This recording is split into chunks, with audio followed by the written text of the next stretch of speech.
Hello everybody, and welcome to Ancient Architects. Please subscribe now to get the latest ancient history news and independent research from around the world. If ever there was a spectacular ancient site that looked like a set from an Indiana Jones movie, it would have to be the Beng Mealea temple in Cambodia, located 40 kilometers east of the main group of Angkor temples, but now lost inside a dense covering of trees and overgrowth.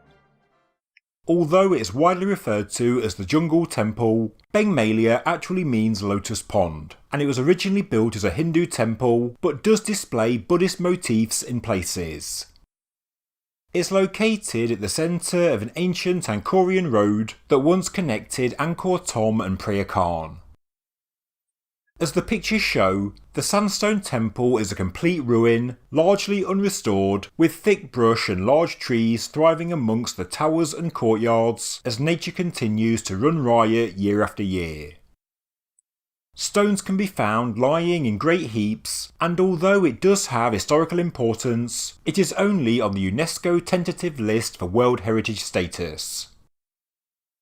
For many years it was difficult to reach Beng Mealea, but a road was built to the Angkor temple complex, which passes Beng Mealea, leading to more visitors exploring this eerie and incredible location. There is no actual written history of the temple, but due to the architectural styles on display, experts place its origins in the early 12th century. It's identical in style to Angkor Wat, so scholars attribute it to King Suleiman II, with possible modification by Jayavarman VII. It is of course smaller in size than Angkor Wat, which was the main monument of the king, but Beng Mealea is still one of the larger temples of the Khmer Empire. The outer enclosure or gallery measures 181 metres by 152, and this was once the centre of a town that was surrounded by a moat, 1,200 metres by 900 metres in size, and the moat was 45 metres wide. There were also 3 large ponds next to the main entrance. Here is an artist's impression of how the temple would have looked in its heyday. Although Beng Mealea is oriented to the east, there are also entrances from the other 3 cardinal directions. It has 3 enclosed galleries around the central sanctuary, but this central structure has now sadly collapsed. The different enclosures are tied together with cruciform cloisters, just like what we see at Angkor Wat. Generally, the structure has 2 main levels. The king and his family would have used the upper, whilst members of the court occupied the lower. To the right and left of the main causeway that leads up to the structure are 2 buildings that are called libraries, and there are also 2 more inside the enclosure.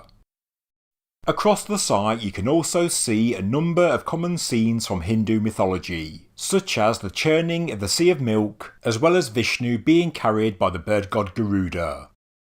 Such scenes decorate the temple's 180 lintels. Frescoes and bas-reliefs probably decorated the temple walls as well.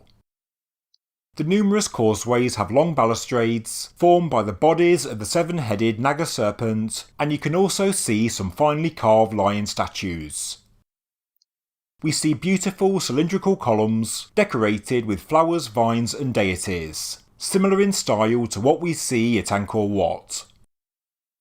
As stated, the temple is built from sandstone, the nearest quarry being 7 kilometres away.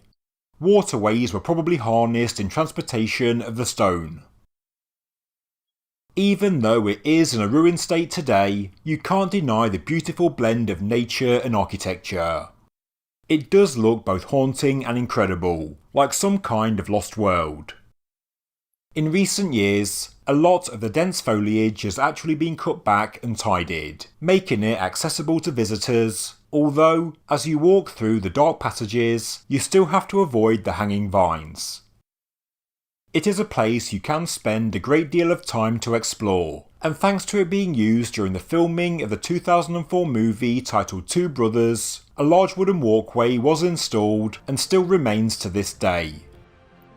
The quality of the architecture and decoration continues to bring people to the site year after year, but it is in need of care, attention and professional systematic restoration before nature causes damage beyond repair. Thank you very much for watching this episode of Ancient Architects. If you enjoyed the video, please subscribe to the channel, please like the video, and please leave a comment below. Thank you very much.